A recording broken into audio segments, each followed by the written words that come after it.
ongoing investigation into yesterday's horrific events in Brooklyn. Tragically, one of the 9 victims, a 44-year-old male, was struck while operating his moped at Bay Ridge Parkway and 5th Avenue. He has succumbed to his injuries. The condolences of the entire New York City Police Department are with that family today, as well as with the other individuals who were injured, including one police officer. People sustained various injuries during this incident, and we will continue to monitor them as we move forward.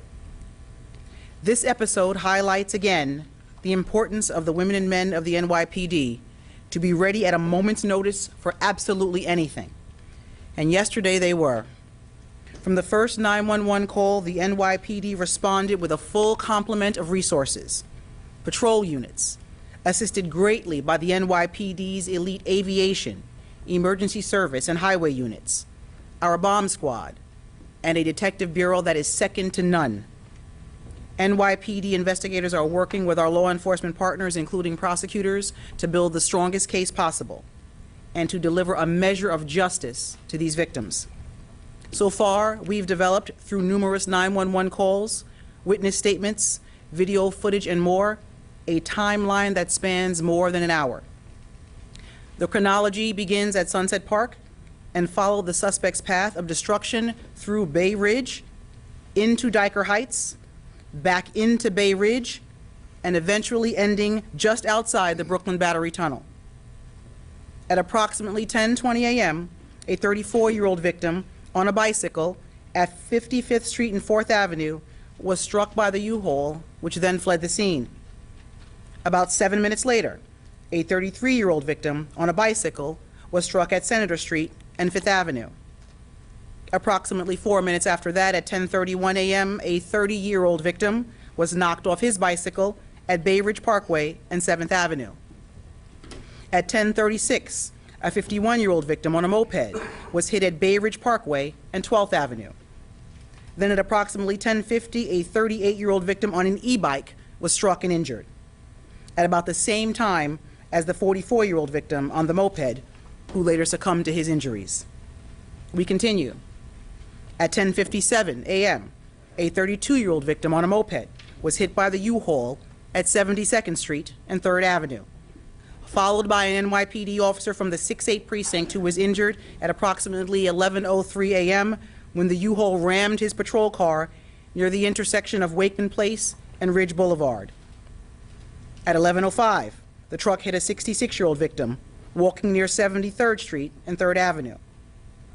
At approximately 11:09 a.m., an NYPD aviation unit helicopter spotted the U-Haul at 86th Street and 4th Avenue in Bay Ridge. All of our responding units converged on that area at that time. At 11:16 a.m., aviation acquired the truck at the Belt Parkway and Shore Road.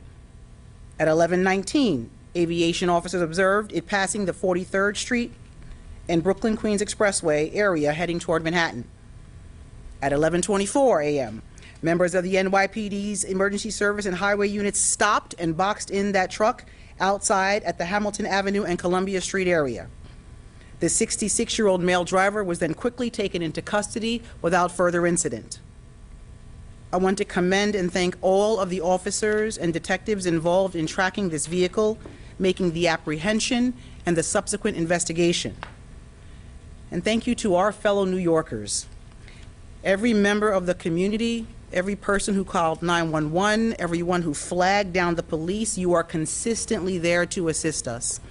You truly share in the public safety of this city, and we cannot be more grateful. I'm going to turn it over now to Chief Essig, who will provide you with more details about the suspect and the charges that were filed. Chief?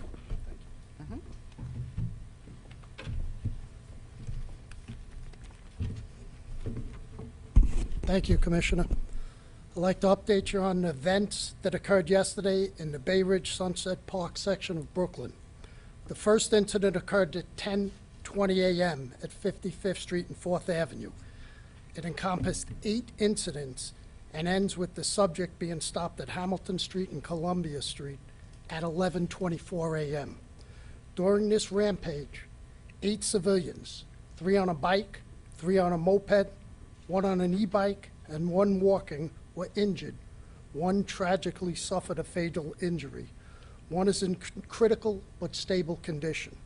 The remaining 6 injuries ranged from broken bones to cuts and bruises. One police officer suffered injury to his leg. Arrested and being charged is Weng Saw, a male Asian, 62 years old, of 6725 Bison Creek Street in Las Vegas, Nevada. His criminal record includes 8 prior arrests dating back to 2002 in June for DWI, in November of 2002 for evading a police officer, in August of 5 for battery, in 14 for resisting arrest, in October of 2015 for domestic battery, in May of 2017 for battery with a deadly weapon, and November of 2020 for battery with a deadly weapon. All those arrests were in Las Vegas, and his latest arrest was February 5th of this year for reckless driving and possession of marijuana in South Carolina. He is being charged with 1 count of murder in the 2nd degree and 7 counts of attempted murder. The investigation is still ongoing, but this is what I can tell you at this time. Mr. Saw resides with his mother in Las Vegas. He is estranged from his son and wife who reside in Brooklyn. He travels to West Palm Beach, Florida on February 1st. He rents a U-Haul truck. The vehicle is due back March 3rd of 2023. On February 4th, we know he is still in West Palm Beach, Florida, based on ATM withdrawals. On February 5th, while traveling through South Carolina en route to New York, he is stopped for reckless driving and marijuana possession by South Carolina Highway Patrol. The tow invoice for that U-Haul is discovered in the truck after his arrest in New York. He makes his way to New York City, and on February 6th, shows up at his ex-wife and son's residence to shower. He returns to that same residence on February 8th to shower and has an altercation with his son. On that same day, February 8th, he is stopped by the New York City Highway Patrol on the Bell Parkway. He is given 2 summonses, one for speeding and one for having a commercial vehicle on the Bell Parkway. The next time we see that vehicle is in New Jersey, Melbourne, New Jersey, on Sunday, February 12th at 8:10 p.m., before he returns to Brooklyn yesterday. Based on interviews with his family members and confirmed when interrogated by members of the New York City Detective Bureau, we believe Mr. Sir was suffering from a mental health crisis. At this time, there is no nexus to terrorism. Just like to update real quick on some other cases of note that we've had. This one was a shooting in transit that occurred on Saturday, January 28th at 1:05 a.m. on the N train at Canal Street Station House. A male was shot multiple times. Detectives were able in this one to quickly and early on identify the perpetrator of this crime. We're asking for the public's help in in finding his whereabouts. This man is Marcos Cofrisi. He's a male 30 years old of 309 Eldridge Street in Brooklyn, New York. He has 2 prior arrests for criminal possession of marijuana and for fare evasion. We're asking for anyone who has any information on his whereabouts to call Crime Stoppers at 1-800-577-TIPS. Also just want to update you on the 4 people shot, resulting in 2 fatalities in the Tremont section of the Bronx, specifically 631 East Tremont Avenue. That happens on Friday, February 10th at 2:30 p.m. outside the Popeyes restaurant. 2 brothers, Jeremiah and Devon Smith, were fatally shot and 2 others were wounded after an argument with 2 shooters. The argument stems from a fight between the victims and the shooter's girlfriend. Arrested was Salvador Rivera, a male 51 years old. He resides at 620 East 178th Street in the Bronx. He has 5 priors: criminal possession of a weapon, criminal sale of narcotics, a murder from 1988 in which he served 2 years for stabbing somebody in the chest, a robbery, and a resisting arrest. Also arrested was Jose Peralta, a male 32 of 70 Amsterdam Avenue in Manhattan. He has 5 prior arrests for assault, criminal possession of controlled substance, and attempted murder, also criminal possession of a weapon or firearm. Also like to update you on an incident that happened on Coney Island on Friday, February 10th also, at 3222 Mermaid Avenue at 4:55 p.m. This is where 4 persons were shot. Our victims range in the age between 17 and 26 years old, and we have identified the intended target here as the 17-year-old victim. Investigation this time is early and ongoing, but it reveals this may be in retaliation for a robbery at a dice game, which occurred prior. Again, anybody with any information, call us at Crime Stoppers, 1-800-577-TIPS. The last update is occurs on the President Street Station House, which was the subway unprovoked push onto the tracks. It occurs on Saturday, February 12th at 3 p.m. A 66-year-old male was pushed onto the tracks and sustained substantial pain to his body, his wrists, and his knees. Prior to being pushed, our victim states our perp came up to him and said, "I'm going to kill you." He begins to run away. He's chased by the perpetrator and pushed onto the tracks. Detectives from the transit squad were able to quickly identify this person, and Transit Bureau personnel arrested him earlier today at 14th Street and 6th Avenue. Arrested is Corey Walcott. He's a male, 44 years old. He's homeless.